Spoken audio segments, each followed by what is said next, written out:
इसलिए करवा चौथ के उद्यापन में लिखा है,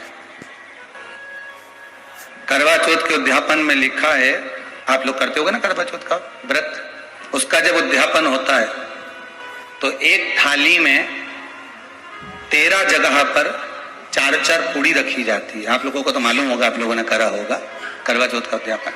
एक थाली में 13 जगह पर पूड़ी और सीरा, सीरा मतलब हलवा रखा जाता है, और रखने के बाद में उसके ऊपर एक पत्तल रखकर उस पर सुहाग का वस्त्र, साड़ी, 5 वस्त्र, सुहाग सामग्री सब उस पर रखी जाती है।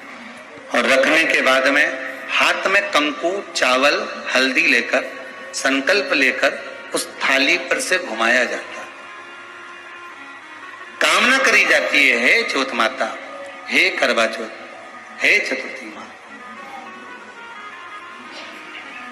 मेरे जीवन में मैंने आपका व्रत करा, मेरे इस व्रत को स्वीकार करना मेरा सौभाग्य का, मेरा मांग का सिंदूर, मेरी भाल की बिंदी, मेरे हाथ का चूड़ा, मेरी पाँव की बिछोड़ी, इसको अमर करना माँ। और जो ये वस्त्र मैं दे रही हूं, इस वस्त्र को मैं जो प्रदान कर रही हूं चौथ माता, इसको स्वीकार कर कर मेरी भी चुनरी को लाल बनाए रखना। तब उस साड़ी को, उस वस्तु को, उस सामग्री को उठाकर घर की वृद्ध सास को, जो घर में सासू होती है, उसको दिया जाता। सास नहीं हो तो किसी सौभाग्यवती नारी को दिया जाता। उसके बाद में आप फिर ब्राह्मणों का भोजन कराओ, बड़े प्रेम से बुलाओ और ब्राह्मण ब्राह्मणी का भोजन कराओ। अब आज के जमाने में जो करवा चौथ का उद्यापन होता है, उसमें जब समाज की माताएं उद्यापन करती है तो केवल स्त्री स्त्री को भोजन करा देती है, पुरुष को नहीं कराती। पर करवा चौथ के उद्यापन में लिखा है कि ब्राह्मण का भोजन होना चाहिए, उसके साथ सौभाग्यवती नारी आए, उसकी पत्नी। पर अपन ने तो सोचा कि चौथ माता का उद्यापन है तो केवल स्त्री स्त्री को खिला, उद्यापन का पूर्ण फल मिल जाएगा। नहीं, उसका सुख नहीं है, उसका आनंद नहीं है, और देने का भी फल है महाराज। करवा चौथ का उद्यापन करो तो भोजन करने उसको बुलाओ जो अपने घर का हो, उसको उद्यापन में नहीं गिनो।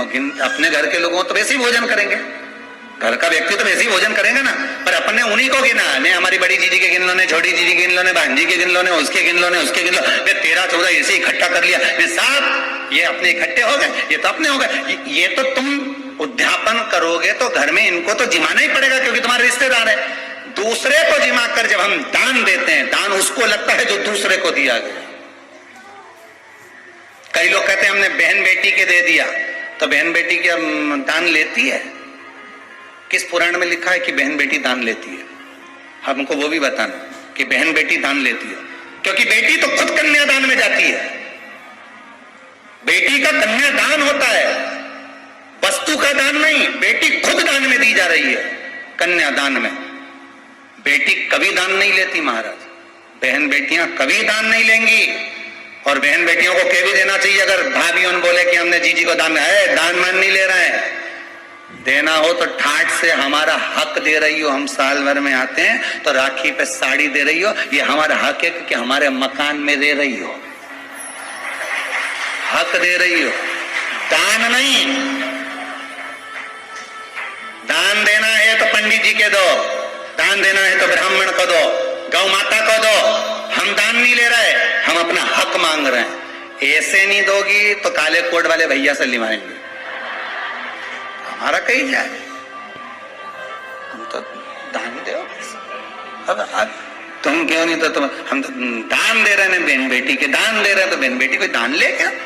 बहन बेटी के कहीं पड़े हम तुमसे दान मांगे। वीडियो पसंद आया तो लाइक करें, शेयर करें, चैनल को सब्सक्राइब करें।